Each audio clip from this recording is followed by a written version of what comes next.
मरकुस की किताब उसका 3रा अध्याय। वह फिर आराधनालय में गया। वहाँ एक इंसान था जिसका हाथ सूख गया था, और वह उस पर दोष लगाने के लिए उसकी घात में लगे हुए थे कि देखें वह सबत के दिन उसे चंगा करता है कि नहीं। उसने सूखे हाथ वाले इंसान से कहा, बीच में खड़ा हो। और उसने कहा, क्या सबत के दिन भला करना सही है या बुरा करना, जान को बचाना या मारना? पर वह चुप रहे।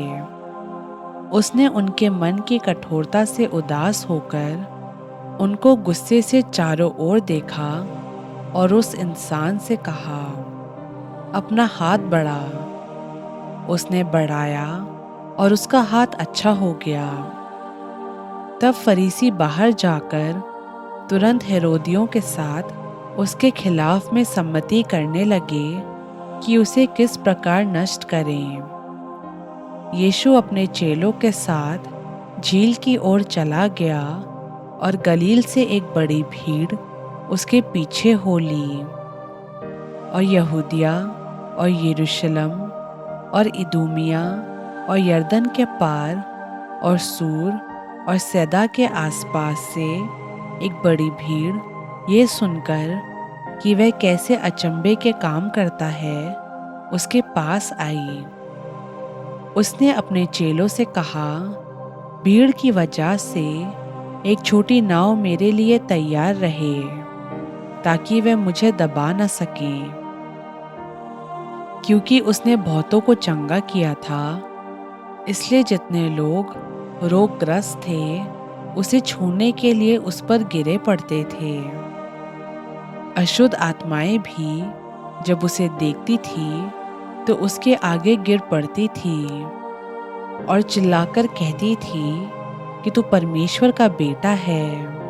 और उसने उन्हें बहुत चिताया कि मुझे प्रकट न करना।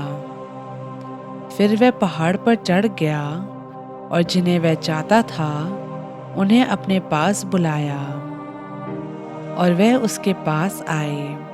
तब उसने 12 आदमियों को नियुक्त किया कि वह उसके साथ साथ रहें, और वह उन्हें भेजे कि वह प्रचार करें और दुष्टात्माओं को निकलने का अधिकार रखें। वह ये हैं, शमौन जिसका नाम उसने पतरस रखा, और जब्दी का पुत्र याकूब, और याकूब का भाई यूहन्ना जिनका नाम बुअनरगिस अर्थात गर्जन के बेटे रखा, और अंद्रियास और फिलिपुस और बरतुल्मै और मत्ती और थोमा और हल्फई का बेटा याकूब और तद्दई और शमौन कनानी और यहूदा इस्करियोती जिसने उसे पकड़वा भी दिया।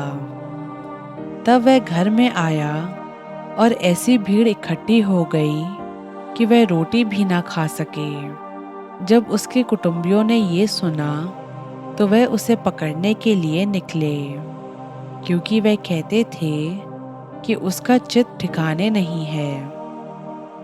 शास्त्री भी जो यरूशलेम से आए थे ये कहते थे, उसमें शैतान है, और वह दुष्टात्माओं के सरदार की मदद से दुष्टात्माओं को निकालता है। इसलिए वह उन्हें पास बुलाकर उनसे दृष्टांतों में कहने लगा, शैतान कैसे शैतान को निकाल सकता है? अगर किसी राज्य में फूट पड़े तो वह राज्य कैसे स्थिर रह सकता है?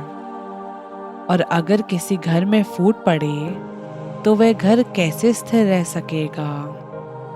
इसलिए अगर शैतान अपना ही विरोधी होकर अपने में फूट डाले तो वह कैसे बना रह सकता है? उसका तो अंत ही हो जाता। लेकिन कोई इंसान किसी बलवान के घर में घुसकर उसका माल नहीं लूट सकता, जब तक कि वह पहले उस बलवंत को बांध ना ले, और तब उसके घर को लूट लेगा।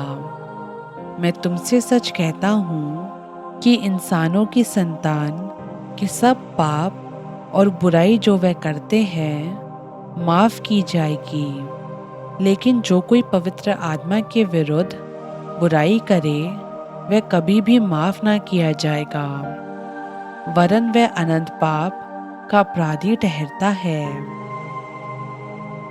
क्योंकि वह ये कहते थे कि उसमें अशुद्ध आत्मा है। तब उसकी माता और उसके भाई आए और बाहर खड़े होकर उसे बुलवा भेजा। भीड़ उसके आसपास बैठी थी और उन्होंने उससे कहा, देख, तेरी माता और तेरे भाई बाहर तुझे ढूंढते हैं। उसने उन्हें जवाब दिया, मेरी माता और मेरे भाई कौन है? और उन पर जो उसके आसपास बैठे थे दृष्टि करके कहा, देखो, मेरी माता और मेरे भाई ये हैं। क्योंकि जो कोई परमेश्वर की इच्छा पर चले वही मेरा भाई और बहन और माता हैं।